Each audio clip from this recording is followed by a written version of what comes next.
The silence in the Sterling dining room stretched like a surgical incision, clean, precise, and bleeding. Harold Sterling's coffee cup met the marble table with a sound that might as well have been a gavel. At 62, he had perfected the art of intimidation, and this December morning, every line of his posture screamed authority. "Christmas Eve," he said, not looking up from his newspaper. "That's when you'll announce the engagement." Dr. Ethan Sterling's hand stilled on his medical journal. 3 years of cardiac surgery, countless lives saved, and he still felt 12 years old in this room. "I never agreed to marry Scarlett."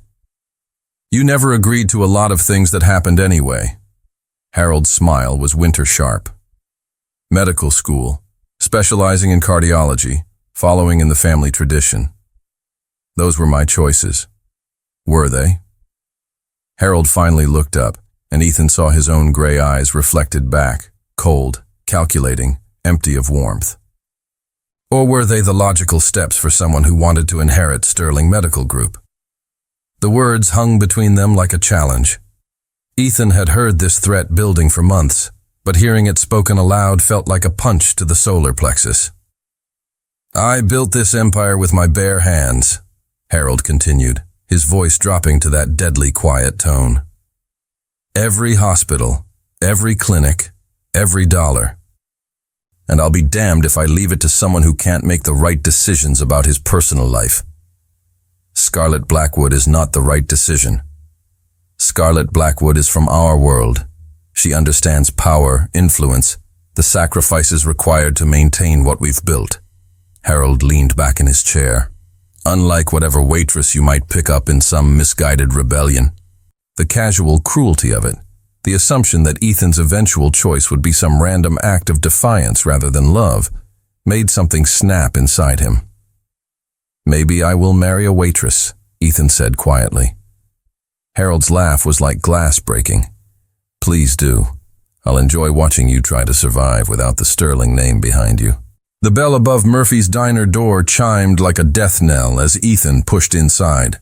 The fluorescent lights buzzed overhead, casting everything in a harsh, unforgiving glow.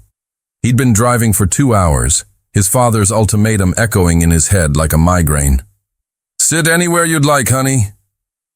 The voice belonged to a young woman behind the counter, mid-20s maybe, with dark hair pulled back in a ponytail that had seen better days. Her name tag read Cassie, and when she looked up, her brown eyes held the kind of exhaustion that went bone deep. Ethan chose a booth in the corner, as far from the other customers as possible. He needed to think, needed to figure out how to escape the trap his father had laid for him. But when the waitress approached with a coffee pot, his grand plans scattered like smoke. "Coffee? Please." She poured without spilling a drop, despite hands that trembled slightly. "Long night?" "Long life."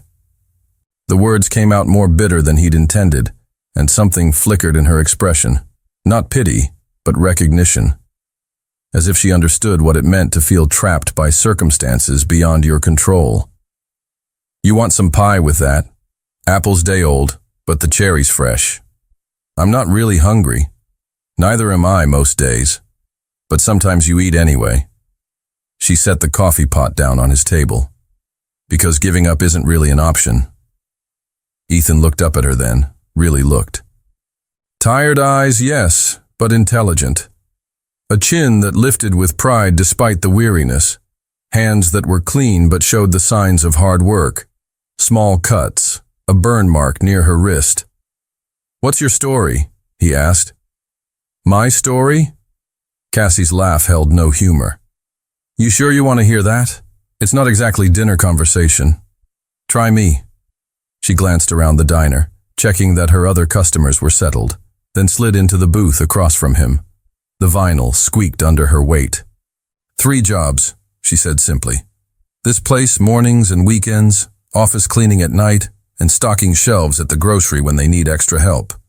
My brother Tommy's 16 and thinks he knows everything. Our parents died when he was 8, car accident. I've been raising him ever since. That's a lot of responsibility. It's what family does." Her voice carried the weight of someone who'd learned adult lessons too young. You take care of the people you love no matter what it costs you. Ethan felt something shift in his chest. When was the last time someone had talked to him about love without calculating what they could gain from it? What about you? Cassie asked.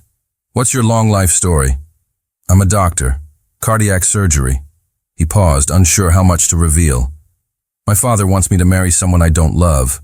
Arranged marriage? What century is this? The 21st century version. Social expectations, family obligations, business mergers disguised as romance. Cassie studied his face with an intensity that made him uncomfortable. And you're going to do it? Marry her? I don't know. That's not much of an answer. It's the only one I have. They sat in silence for a moment, two strangers sharing the kind of honesty that usually required years of friendship. You know what I think, Cassie said finally. What? I think you should do something that would make your father lose his mind.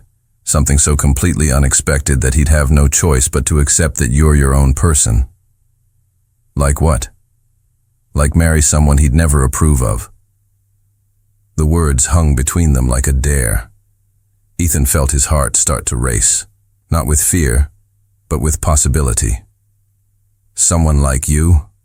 He heard himself ask. Cassie went very still. What did you just say? Someone like you, Ethan repeated, the idea taking shape even as he spoke. Someone from a different world entirely. Someone who would make him realize he doesn't control every aspect of my life. That's crazy. Is it? Ethan leaned forward. What if I offered you something? What if I could solve your problems and you could solve mine? I don't even know your name. Ethan. Dr. Ethan Sterling. Sterling. Recognition flickered in her eyes. As in Sterling Medical Group? My father owns it, for now. Cassie pushed back from the table. This is insane. You don't know anything about me. I know you work 3 jobs to take care of your brother. I know you're tired, but you keep going anyway. I know you understand what it means to sacrifice for family. Ethan's voice grew urgent. I know you're exactly the kind of person who would drive my father insane. And that's your selling point? That I'd make a good rebellion? No. The word came out sharper than he intended. That's not what I meant. But wasn't it? Ethan felt shame crawl up his throat as he realized how his proposition sounded. Cassie stood up, grabbing the coffee pot. Thanks for the conversation, Dr. Sterling, but I'm not interested in being anyone's act of defiance. She was halfway across the diner before Ethan found his voice again. Wait. He stood up, not caring that other customers were staring. I said that wrong. Let me explain. There's nothing to explain. Cassie didn't turn around. I know exactly what you meant. Ethan waited. He sat in his BMW outside Murphy's diner for 3 hours, watching the lunch rush come and go until Cassie's shift ended at 4 p.m. When she emerged, still wearing her uniform and looking like she was ready to drop from exhaustion, he intercepted her path to the bus stop. We need to talk. No, we don't. She tried to step around him, but he blocked her way. Not aggressively, just persistently. 5 minutes, please. I have to get to my second job. I'll drive you, after we talk. Something in his voice must have reached her, because she stopped trying to push past him. Fine. 5 minutes. They sat on the bench at the bus stop, the afternoon sun casting long shadows between them.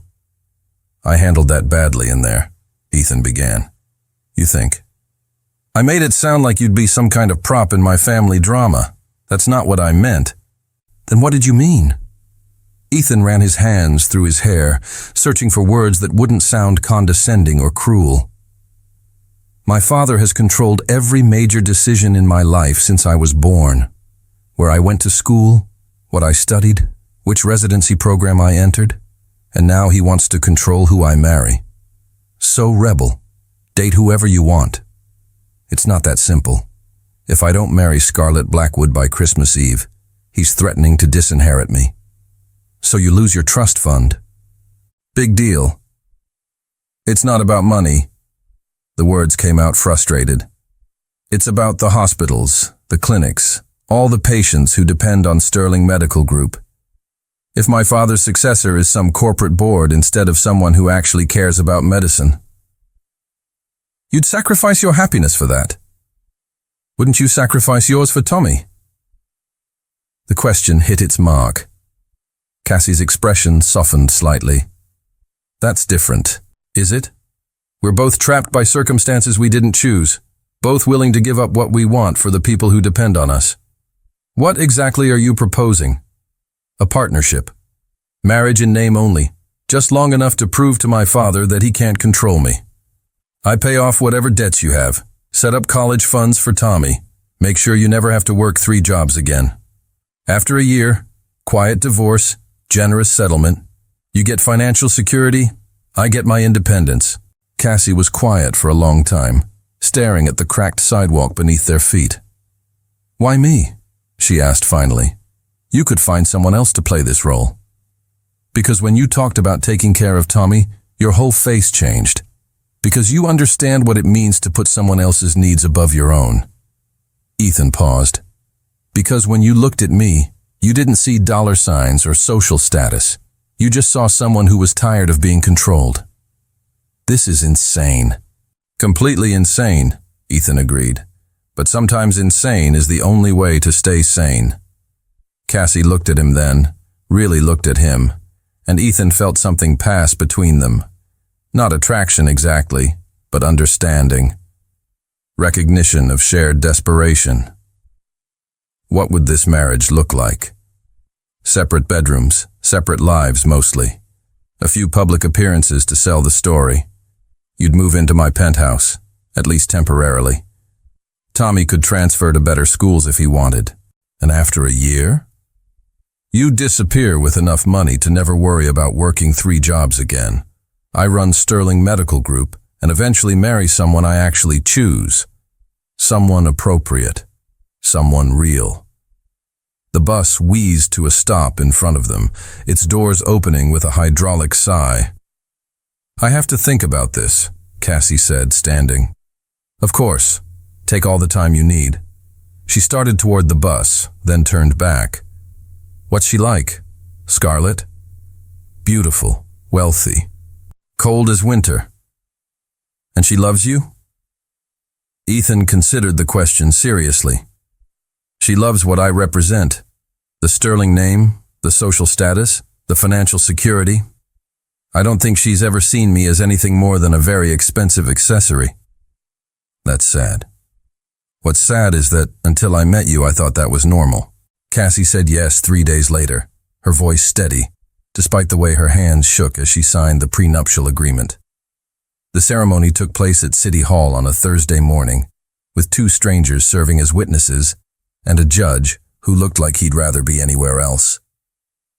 Do you, Ethan Sterling, take Cassie Morrow to be your lawfully wedded wife?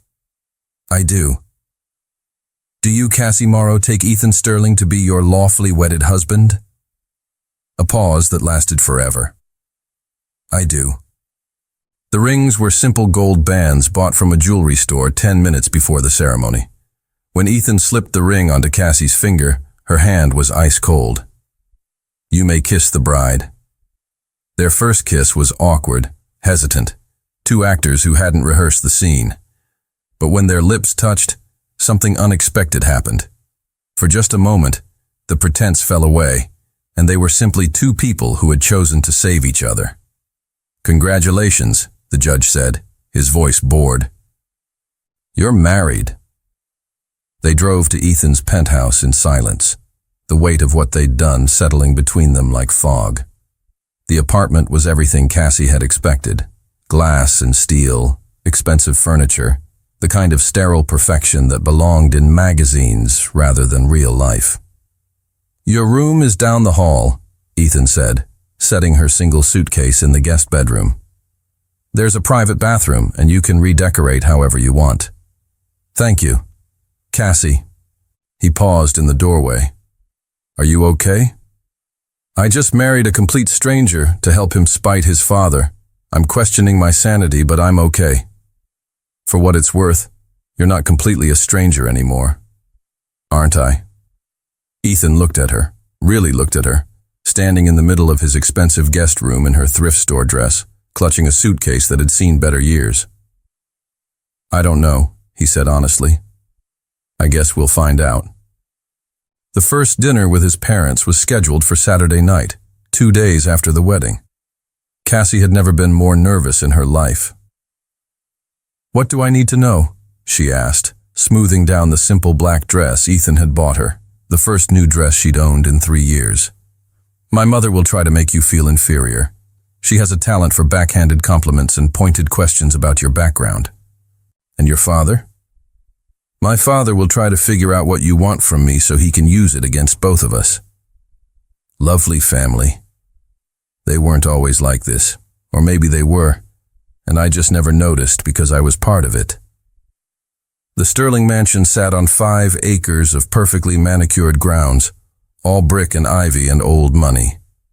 Cassie felt like an imposter walking up the marble steps. Ready? Ethan asked, his hand settling at the small of her back. No. Good. Neither am I. Harold Sterling opened the door himself, his cold gray eyes taking inventory of Cassie from head to toe. So, this is the girl who stole my son.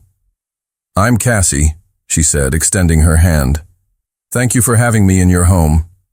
Harold's handshake was brief and dismissive.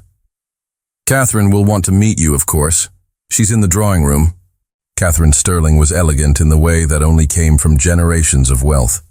Perfectly styled silver hair, understated jewelry, a smile that never quite reached her eyes.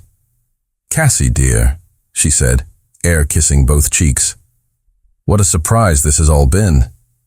I imagine so. Please sit down. Tell us about yourself. Where did you go to school? I didn't finish high school, Cassie said, deciding honesty was better than trying to bluff her way through dinner. I had to drop out to work when my parents died. The silence that followed was deafening. How tragic, Catherine said finally, her voice dripping false sympathy. And what sort of work do you do? I'm a waitress. I also clean offices and stock shelves. 3 jobs, Harold observed. How industrious. Someone has to pay the bills. And now someone else will, Catherine said, her meaning clear. How convenient for you. Ethan's jaw tightened. Mother. It's okay, Cassie said quietly. She looked directly at Catherine, her chin lifting with quiet dignity. Yes, Mrs. Sterling, I'm poor. Yes, I work 3 jobs to survive. Yes, I married your son knowing it would change my financial situation. But I didn't marry him for his money. Then why did you marry him? Harold asked, leaning forward like a lawyer cross-examining a witness. Cassie glanced at Ethan, something passing between them in that look.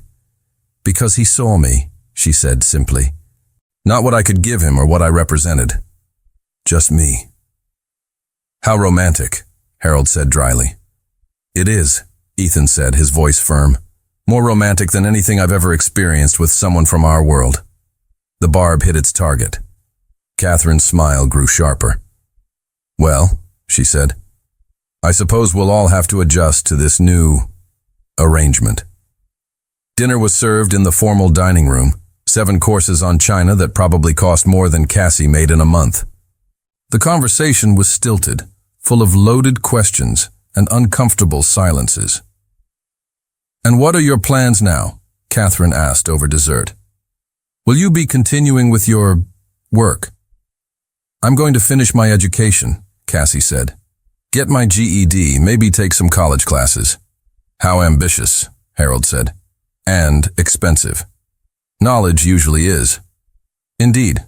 Of course, Ethan's resources are somewhat tied up in family obligations. I hope you understand.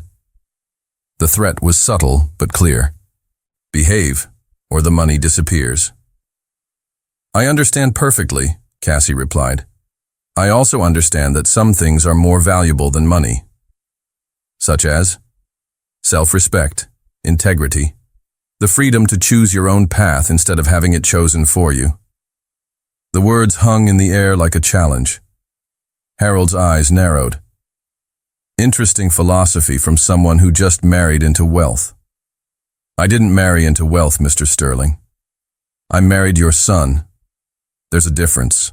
On the drive home, Ethan was quiet for a long time. I'm sorry about that, he said finally. They were worse than usual. They're scared. Scared?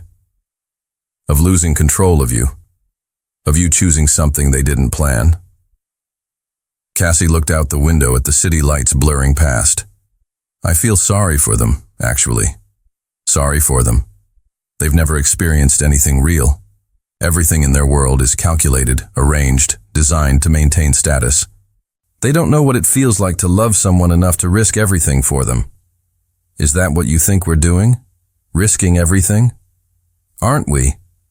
Ethan considered this as he pulled into his building's garage. I suppose we are. Living with Ethan Sterling was nothing like Cassie had imagined. She'd expected awkwardness, formality, the constant awareness that she was playing a role in someone else's life. Instead, she found something unexpected: companionship.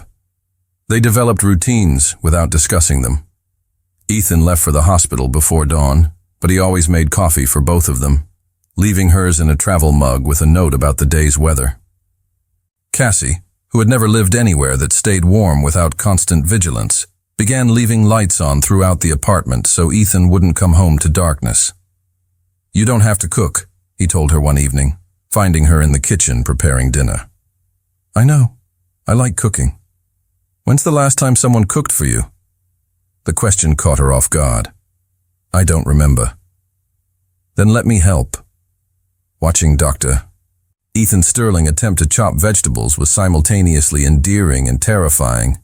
His surgical precision didn't translate to kitchen skills. Not like that, Cassie said, moving to stand behind him, her hands covering his on the knife. Like this. Let the blade do the work. She was close enough to smell his cologne, to feel the warmth radiating from his body. When he turned his head to ask a question, their faces were inches apart. Am I doing it right? He asked softly. Perfect, she whispered. They stayed like that for a moment too long, her hand still covering his, before Cassie stepped back with burning cheeks. I should check on the sauce, she mumbled. These moments of unexpected intimacy became more frequent. Ethan helping her reach something from a high shelf, his hands lingering at her waist. Cassie falling asleep on the couch during a movie, waking up covered with Ethan's jacket. Brief touches, shared glances, the kind of casual domestic interactions that felt far too real for their arrangement. Tell me about Tommy, Ethan said one evening as they cleaned up after dinner. What do you want to know? Everything. What he's like, what he wants to be when he grows up, what makes him laugh. So Cassie told him. About Tommy's obsession with marine biology, his plans to study oceanography, his teenage conviction that he could save the world's coral reefs single-handedly. About how he'd grown 3 inches in the past year and ate everything in sight. About the way he still sometimes crawled into her bed during thunderstorms, even though he was 16 and too proud to admit he was scared. He sounds incredible, Ethan said. He is. He's the best thing I've ever done with my life. You raised him. I tried to. Some days I felt like I was just surviving, you know? Like I was one crisis away from completely falling apart. But you didn't fall apart. No, I didn't. Cassie dried the last plate, setting it carefully in the cabinet. What about you? Any siblings? No. My parents decided one heir was sufficient. That sounds lonely. I didn't think it was until I met you and Tommy. Now I wonder what I missed. The honesty in his voice made Cassie's chest tight. It's not too late. You could still have a family someday. A real one. Could I? Something in his tone made her look up. Ethan was staring at her with an expression she couldn't read. After the divorce, she said quickly. When you find someone you actually love. Right. After the divorce.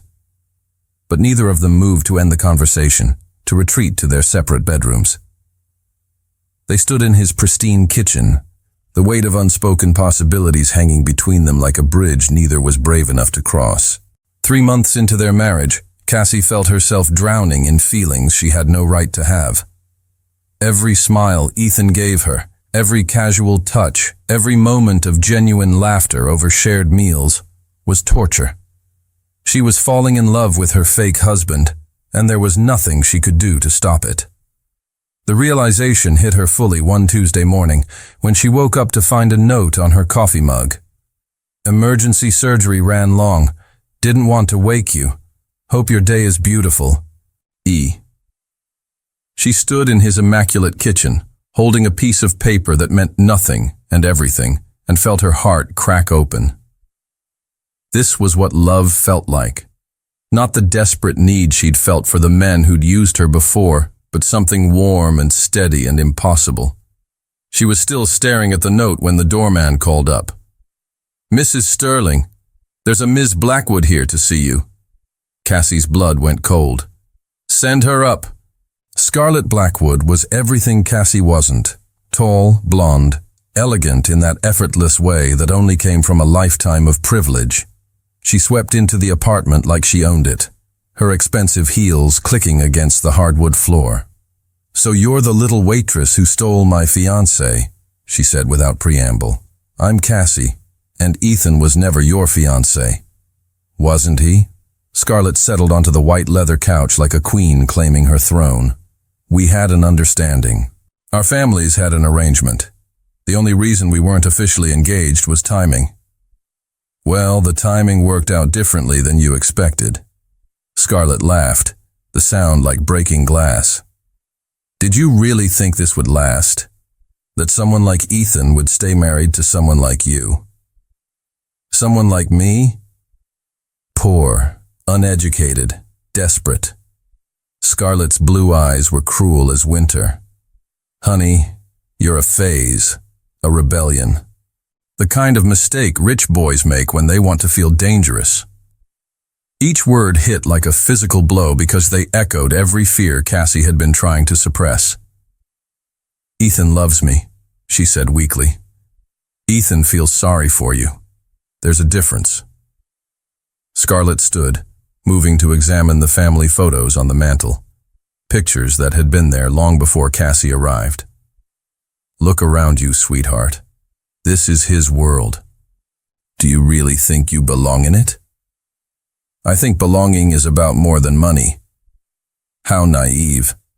Belonging is about understanding the rules, knowing how to navigate society, having something to contribute beyond a sad story and good intentions. Scarlett turned back to Cassie. "What do you bring to this marriage besides your tragic background?" The question hung in the air like poison. What did she bring? She couldn't network with his colleagues, couldn't host the kind of parties that advanced careers, couldn't move in the social circles that mattered for someone in Ethan's position. "I make him happy," Cassie said finally. "For now.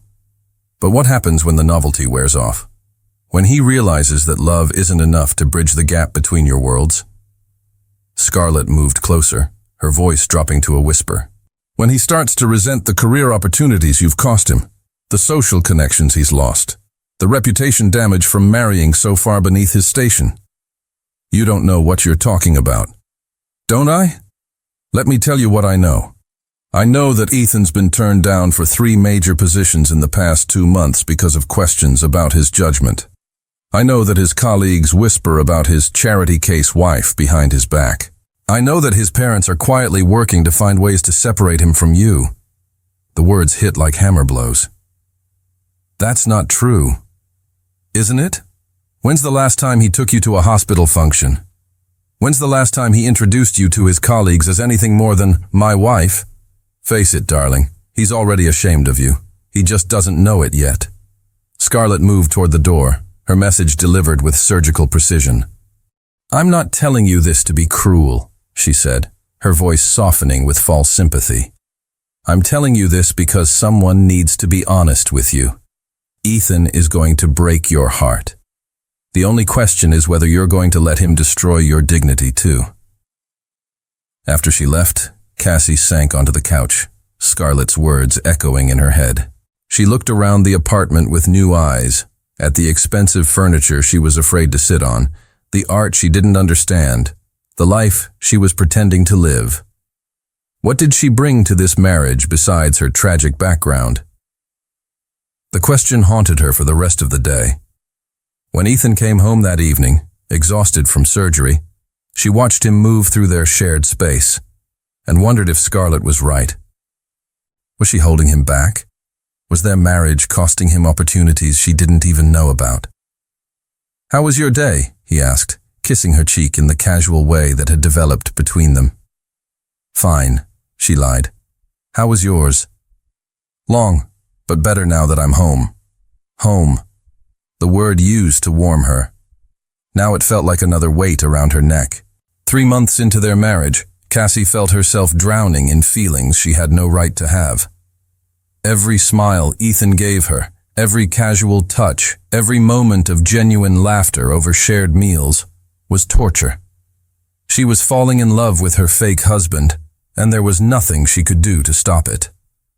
The realization hit her fully one Tuesday morning when she woke up to find a note on her coffee mug. "Emergency surgery ran long. Didn't want to wake you. Hope your day is beautiful. E." She stood in his immaculate kitchen, holding a piece of paper that meant nothing and everything, and felt her heart crack open. This was what love felt like. Not the desperate need she'd felt for the men who'd used her before, but something warm and steady and impossible. She was still staring at the note when the doorman called up. "Mrs. Sterling, there's a Ms. Blackwood here to see you." Cassie's blood went cold. "Send her up." Scarlett Blackwood was everything Cassie wasn't. Tall, blonde, elegant in that effortless way that only came from a lifetime of privilege. She swept into the apartment like she owned it, her expensive heels clicking against the hardwood floor. "So you're the little waitress who stole my fiancé," she said without preamble. "I'm Cassie, and Ethan was never your fiancé." "Wasn't he?" Scarlett settled onto the white leather couch like a queen claiming her throne. "We had an understanding. Our families had an arrangement. The only reason we weren't officially engaged was timing." "Well, the timing worked out differently than you expected." Scarlett laughed, the sound like breaking glass.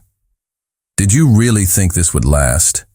That someone like Ethan would stay married to someone like you? Someone like me? Poor, uneducated, desperate." Scarlett's blue eyes were cruel as winter. "Honey, you're a phase, a rebellion. The kind of mistake rich boys make when they want to feel dangerous." Each word hit like a physical blow because they echoed every fear Cassie had been trying to suppress. "Ethan loves me," she said weakly. "Ethan feels sorry for you. There's a difference." Scarlett stood, moving to examine the family photos on the mantel, pictures that had been there long before Cassie arrived. "Look around you, sweetheart. This is his world. Do you really think you belong in it?" "I think belonging is about more than money." How naive. Belonging is about understanding the rules, knowing how to navigate society, having something to contribute beyond a sad story and good intentions. Scarlett turned back to Cassie. "What do you bring to this marriage besides your tragic background?" The question hung in the air like poison. What did she bring? She couldn't network with his colleagues, couldn't host the kind of parties that advanced careers, couldn't move in the social circles that mattered for someone in Ethan's position. "I make him happy," Cassie said finally. "For now. But what happens when the novelty wears off? When he realizes that love isn't enough to bridge the gap between your worlds?" Scarlett moved closer, her voice dropping to a whisper. "When he starts to resent the career opportunities you've cost him, the social connections he's lost, the reputation damage from marrying so far beneath his station. You don't know what you're talking about." "Don't I?" Let me tell you what I know. I know that Ethan's been turned down for 3 major positions in the past 2 months because of questions about his judgment. I know that his colleagues whisper about his charity case wife behind his back. I know that his parents are quietly working to find ways to separate him from you. The words hit like hammer blows. That's not true, isn't it? When's the last time he took you to a hospital function? When's the last time he introduced you to his colleagues as anything more than my wife? Face it, darling, he's already ashamed of you. He just doesn't know it yet. Scarlett moved toward the door, her message delivered with surgical precision. I'm not telling you this to be cruel, she said, her voice softening with false sympathy. I'm telling you this because someone needs to be honest with you. Ethan is going to break your heart. The only question is whether you're going to let him destroy your dignity too. After she left, Cassie sank onto the couch, Scarlett's words echoing in her head. She looked around the apartment with new eyes, at the expensive furniture she was afraid to sit on, the art she didn't understand, the life she was pretending to live. What did she bring to this marriage besides her tragic background? The question haunted her for the rest of the day. When Ethan came home that evening, exhausted from surgery, she watched him move through their shared space and wondered if Scarlett was right. Was she holding him back? Was their marriage costing him opportunities she didn't even know about? How was your day? He asked, kissing her cheek in the casual way that had developed between them. Fine, she lied. How was yours? Long, but better now that I'm home. Home. The word used to warm her. Now it felt like another weight around her neck. Cassie was gone when Ethan woke up the next morning. Her clothes, her few personal belongings, even the coffee mug she'd claimed as her own. All of it vanished like she'd never been there at all. The only evidence of her presence was a letter on the kitchen counter, written in her careful handwriting. Ethan, by the time you read this, I'll be back in my old apartment. I've spoken to a lawyer about expediting our divorce. You don't need to worry about the settlement. I don't want anything from you except the knowledge that I'm freeing you to have the life you deserve. Thank you for 3 months of feeling like I mattered to someone. Thank you for showing me what kindness looks like, what it feels like to be cared for. Thank you for helping Tommy, and for treating me like I was worth something. But most of all, thank you for letting me go, before I could do any more damage to your future. I hope you find someone who can love you the way you deserve to be loved, someone who can be the partner you need for the life you're meant to live. Take care of yourself. Cassie. Ethan read the letter 3 times before the words fully penetrated. She was gone, really gone, and she thought she was doing him a favor. For 2 weeks he threw himself into work with manic intensity, 18-hour days, back-to-back surgeries, anything to avoid going home to an apartment that felt like a mausoleum. His colleagues noticed his distraction, his short temper, the way he snapped at nurses who moved too slowly or asked too many questions. You look like hell, his friend Dr. Marcus Webb told him after a particularly brutal day in the OR. Thanks for the pep talk. I'm serious. When's the last time you slept or ate something that wasn't from a vending machine? I'm fine. You're falling apart. Marcus leaned against the wall. Everyone's talking about it. Whatever's going on with you and your wife, there is no me and my wife. She left. Because of the gossip? Because some people couldn't mind their own business? Because she realized she didn't belong in my world. Ethan's voice was flat, empty. Because she was smart enough to see what I refused to acknowledge. Which is that marrying her was selfish, that I was holding her back from a life where she could be happy without constantly being judged and found wanting. Marcus was quiet for a moment. Can I ask you something? Apparently you're going to regardless. Were you happy? With her? The question hit like a surgical incision, precise, necessary, and painful. Yes, Ethan admitted quietly. Happier than I've ever been in my life. And was she happy? I thought so, until she realized what being married to me was costing her. What was it costing her? Her dignity. her sense of self-worth, her peace of mind. Ethan pushed back from the nurse's station where they'd been talking. "She's better off without me." "Are you better off without her?" The question followed Ethan home to his empty apartment, where the silence felt oppressive and the perfectly arranged furniture mocked him with its sterile beauty. He found himself looking for signs of Cassie's presence, the book she'd left on the coffee table, the flowers she'd bought to brighten the kitchen, the warmth that had somehow transformed his showcase apartment into a home. All of it was gone, erased as completely as if she'd never existed. 3 weeks after Cassie left, Harold Sterling appeared at Ethan's office unannounced. "Well," he said, settling into the chair across from Ethan's desk, "I hear congratulations are in order. Your little rebellion appears to be over." "What do you want, Dad?" "To welcome you back to reality. To discuss your future now that you've gotten this phase out of your system." "My future?" "Scarlett's been very patient, very understanding about your temporary lapse in judgment. She's willing to overlook the whole embarrassing episode if you're ready to move forward like a mature adult." Ethan looked at his father, really looked at him, and saw clearly for perhaps the first time. The cold calculation, the complete absence of genuine concern for his happiness, the assumption that love was something to be gotten out of one's system like a childhood illness. "Get out," he said quietly. "Excuse me?" "Get out of my office. Get out of my hospital. Get out of my life." Harold's face darkened. "Don't be ridiculous, Ethan. You need me.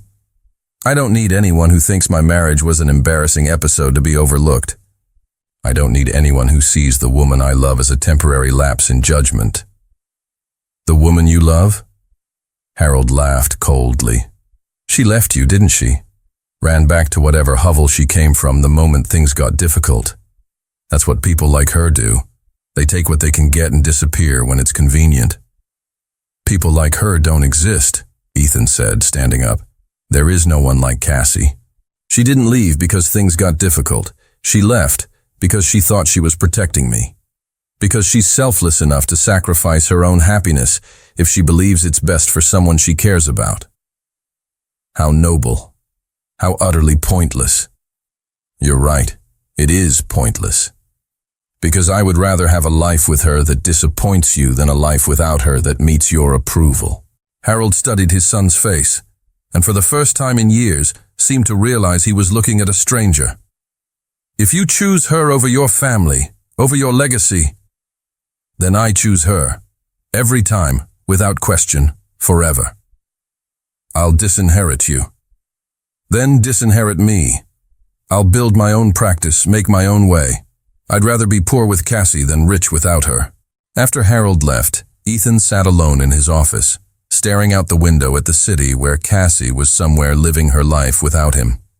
For the first time since she'd left, he felt something other than despair. He felt purpose. Finding Cassie wasn't difficult. She'd moved back to her old apartment, picked up her shifts at Murphy's Diner, fallen back into the exhausting routine of working multiple jobs to survive. What was difficult was working up the courage to face her. Ethan sat in his car outside the diner for an hour, watching her through the window as she moved between tables with the same efficient grace he remembered. She looked tired, more tired than when he'd first met her, but she was smiling at customers, laughing at something a regular patron said, being her irrepressibly warm self despite everything. When her shift ended, he followed her to the bus stop, his heart hammering against his ribs. "Cassie." She turned, and for a moment, her face lit up with joy before shuddering back into careful neutrality. "Ethan, what are you doing here?" "We need to talk." "We said everything we needed to say." "You said everything you needed to say. I never got a chance to respond." The bus wheezed to a stop in front of them, its doors opening with a mechanical sigh. Cassie looked between Ethan and the bus, conflict clear on her face. "Please," he said quietly. "Just give me 10 minutes." She didn't get on the bus. They walked to the same park where this had all begun, sitting on a bench under the dying light of late afternoon. The silence stretched between them like a chasm. "How's Tommy?" Ethan asked finally. "Good. He got into the marine biology program at the state university, full scholarship." "That's wonderful. He must be thrilled." "He is. He wanted me to thank you for the recommendation letter you sent to the admissions committee." Ethan looked surprised.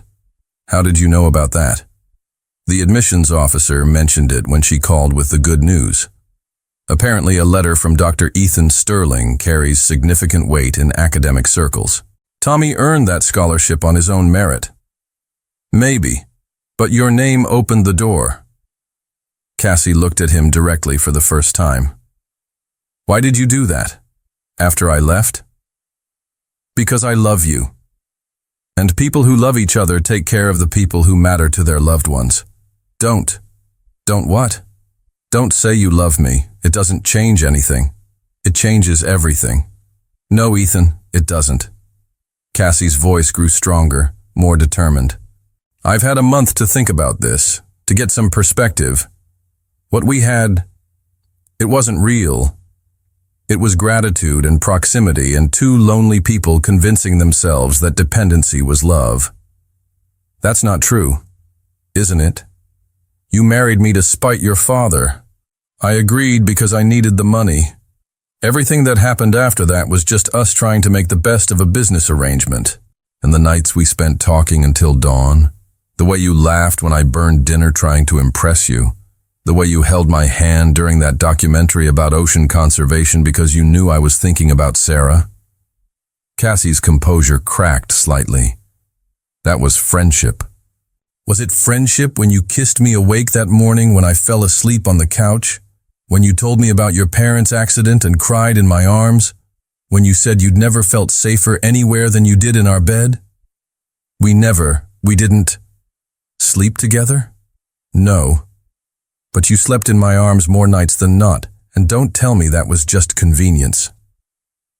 Tears were streaming down Cassie's face now. "It doesn't matter what it was. It's over." "Why, because some people we don't even like disapproved? Because my father threw a tantrum? Because Scarlett Blackwood tried to manipulate you into leaving? Because I don't belong in your world? Then I'll leave my world." The words hung between them like a declaration of war. "What?" Cassie whispered. "I quit Sterling Medical Group. I'm opening my own practice. A clinic in Lawrenceville, focused on providing cardiac care to underserved populations. No insurance required, sliding scale payments, the kind of medicine I should have been practicing all along." "Ethan, no. You can't give up everything for me. I'm not giving up everything. I'm giving up everything that doesn't matter to get back the only thing that does. Your family. Disowned me the moment I told my father I'd choose you over their approval every time.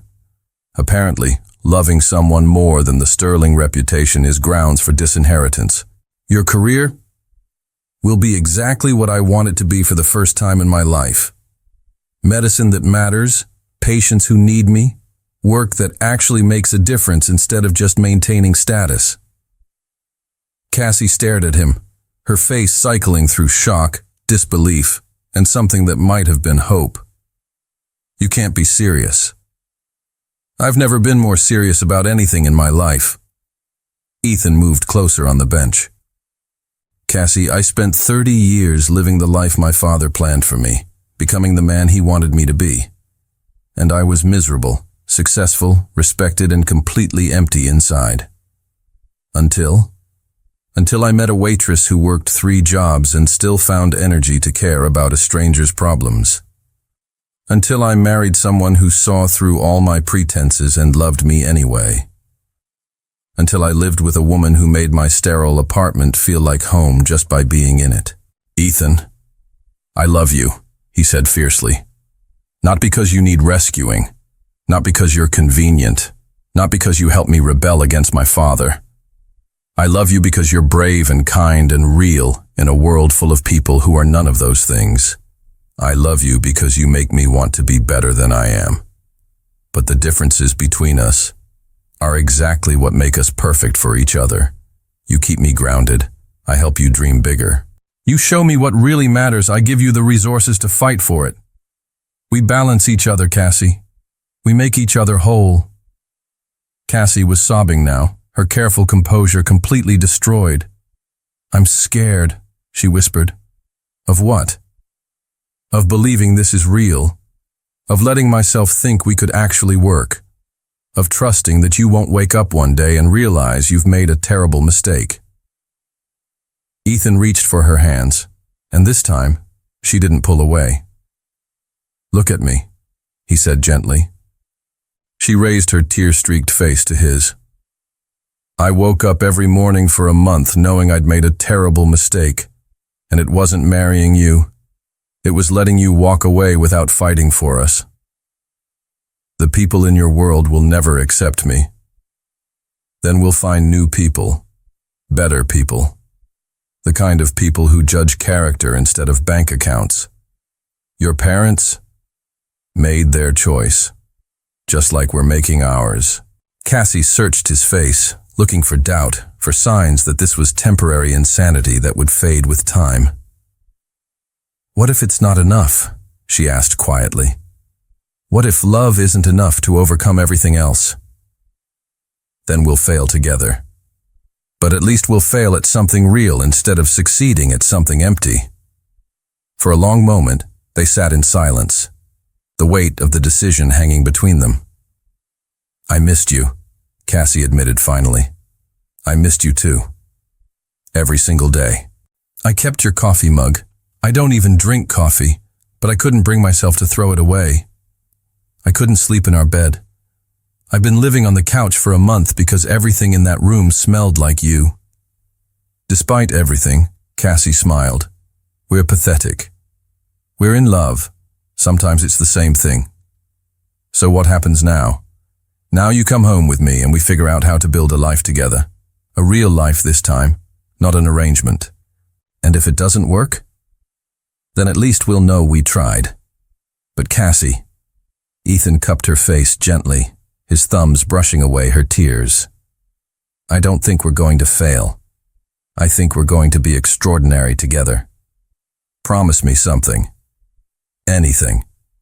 Promise me you won't regret this, that you won't wake up in 5 years and wish you'd chosen the safe path. I can't promise that, Ethan said honestly. Cassie's face fell. Because I already know, he continued. I've lived the safe path, Cassie. I spent 30 years being who I was supposed to be, doing what was expected of me, making all the right choices. And I was dying inside, one perfectly appropriate day at a time.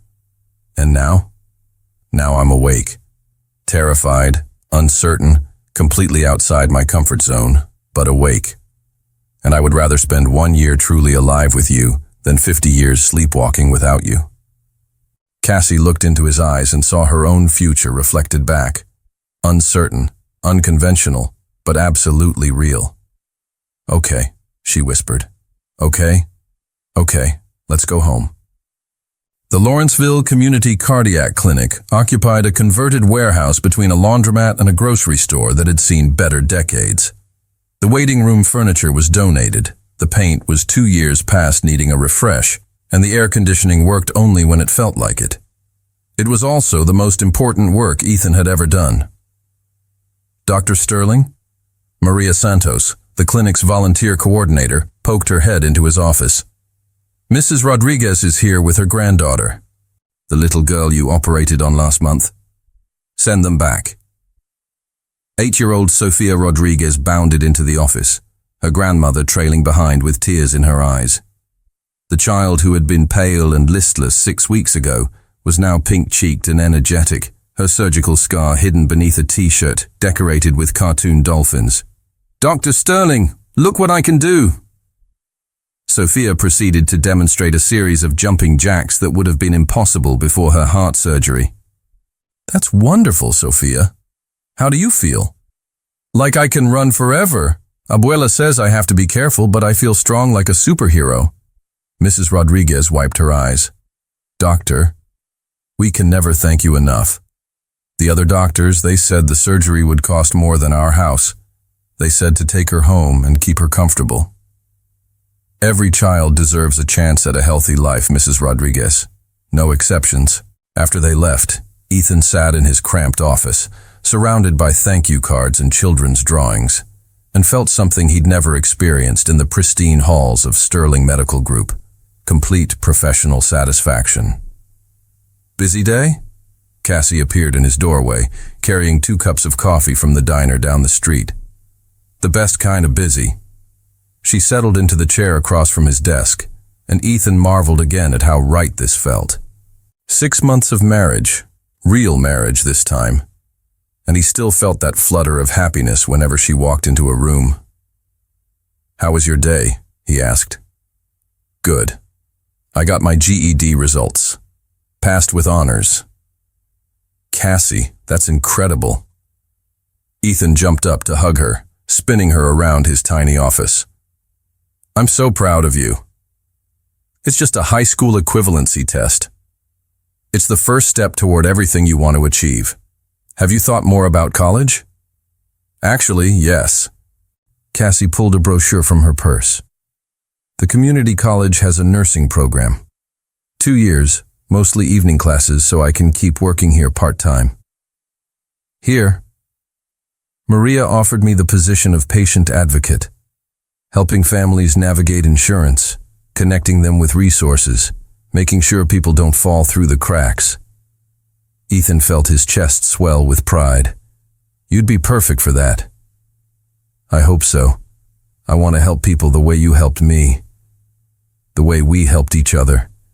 That evening, they walked home together through their neighborhood, not the sterile perfection of Ethan's former penthouse district, but the lived-in reality of working-class Pittsburgh.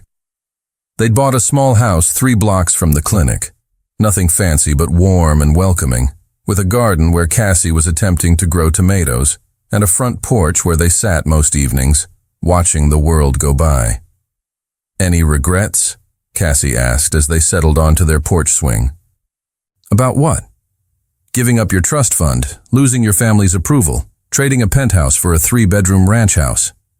Ethan considered the question seriously. "Ask me in 20 years. I'm asking you now." "Now?" He pulled her closer, breathing in the scent of her hair. "Now I regret that it took me 30 years to realize that the life I thought I wanted was killing me slowly. And this life. This life is messy and uncertain and completely outside my comfort zone." He kissed the top of her head. "It's also the only life I've ever lived that feels like it belongs to me. Even when Mrs. Patterson brings us casseroles, we're too polite to refuse even though her cooking is terrible. Especially then. Even when the clinic's budget is so tight we're literally counting pennies. Even then. Even when your mother calls every few months to tell you what a disappointment you are. Even then. Though I have to admit, I'm grateful those calls are getting less frequent." They sat in comfortable silence, watching their neighbors tend their own small gardens, hearing the sounds of family dinners and evening routines through open windows. "Tommy called today," Cassie said eventually. "How's college treating him?" "He loves it. His marine biology professor wants him to apply for a research position next summer. Paid research. That's fantastic. He also has a girlfriend, Jessica. She's studying environmental science. Serious? Serious enough that he's bringing her home for Thanksgiving to meet us. Us." The word still gave Ethan a small thrill of belonging. "Should I be prepared to do the intimidating big brother thing?" "You? Intimidating?" Cassie laughed. "You cried during that documentary about sea turtle conservation. Those baby turtles were very moving.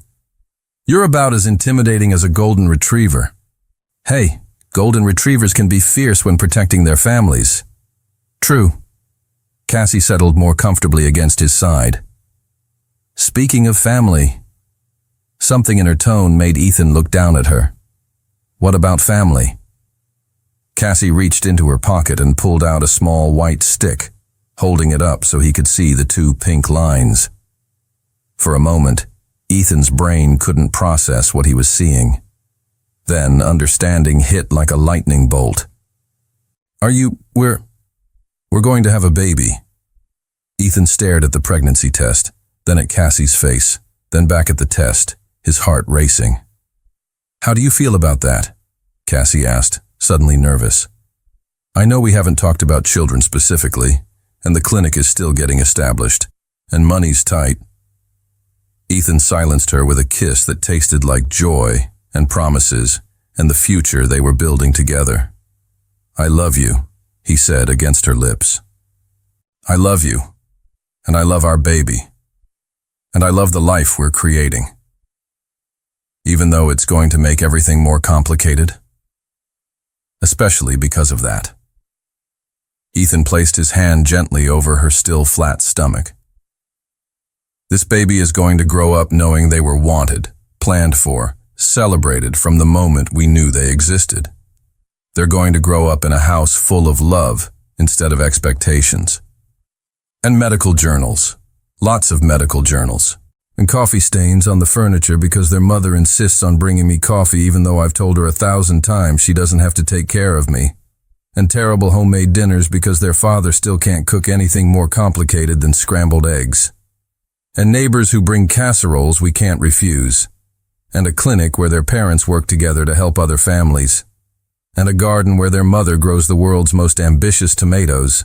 They sat together on their front porch, hands intertwined, watching the sun set over their imperfect, complicated, absolutely perfect life. The second annual Lawrenceville Community Health Fair was in full swing, with families lined up for free screenings, health education booths, and face painting for the children.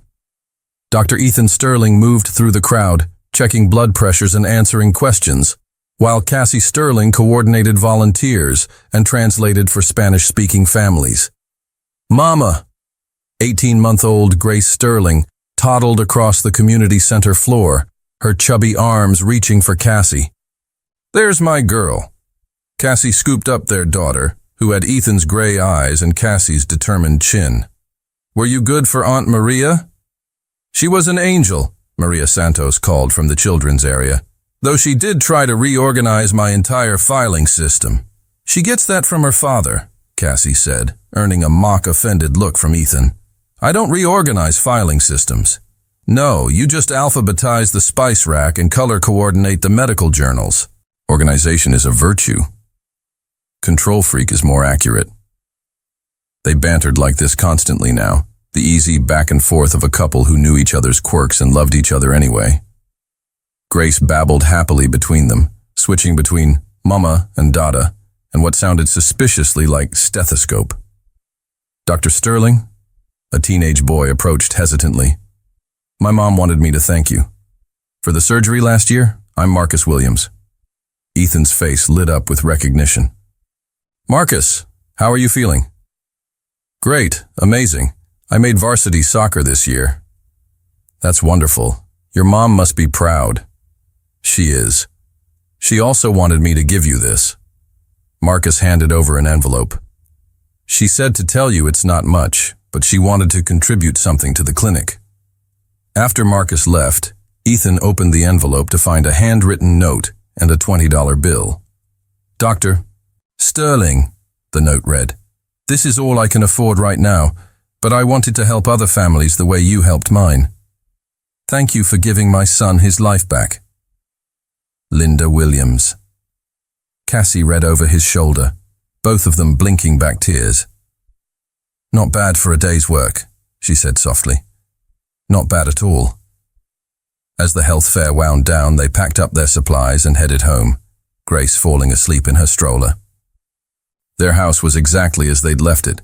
Comfortable chaos, medical journals mixed with parenting books, toys scattered across the living room floor. "Bath time for someone," Cassie said, lifting their drowsy daughter. "I'll get dinner started," Ethan replied. "Please tell me you're not attempting to cook again." "I bought ingredients for that pasta dish you like. I'm going to follow the recipe exactly." Famous last words. An hour later, they sat around their kitchen table, sharing takeout Chinese food, because Ethan's cooking attempt had ended predictably. "So," Cassie said, twirling lo mein around her fork, "I have news." "Good news or we need to discuss this news?" "Good news. The community college accepted my application for the RN program. I start classes in the fall. Cassie, that's incredible. It means longer hours, more time away from home. It means you're going to become the nurse you always wanted to be. We'll figure out the logistics. Grace banged her sippy cup on her high chair tray, demanding attention. What do you think, Gracie? Ethan asked. Should Mama become a nurse? Mama, Grace declared, as if that settled everything. I think that's a yes, Cassie laughed. Later that evening, after Grace was asleep in her crib, Ethan found Cassie on their front porch, staring up at the stars. Penny, for your thoughts? Just thinking about how different everything is from 2 years ago. Better different? Definitely better different. Cassie leaned against his shoulder. Sometimes I can't believe this is really my life. That I get to be married to someone who thinks my dreams matter. That I get to raise a daughter who will grow up knowing she can be anything she wants to be. She gets that confidence from her mother. She gets her stubbornness from both of us. Poor kid doesn't stand a chance. They sat together in comfortable silence, listening to the sounds of their neighborhood settling in for the night. Ethan? Thank you. For what? For seeing me, for fighting for us, for building this life with me. Thank you for letting me, even when I was being stupid and self-sacrificing. Especially then, though let's not make a habit of it. Deal. As they headed inside, Cassie caught sight of their reflection in the front window. A young family, tired but happy, surrounded by the evidence of a life well lived. Not the life either of them had planned, but somehow exactly the life they were meant to have. I love you, Dr. Sterling, she whispered. I love you too, Mrs. Sterling, forever and always. And in their small house in their working-class neighborhood, with their sleeping daughter upstairs and their shared dreams spread out before them, they had everything they'd never known they wanted, and more than they'd ever dared to hope for. Sometimes the best love stories aren't about finding your perfect match, but about finding someone worth becoming your best self for. What did you think of Ethan and Cassie's journey? Share your thoughts in the comments below, and don't forget to subscribe for more stories that will make you believe in love again.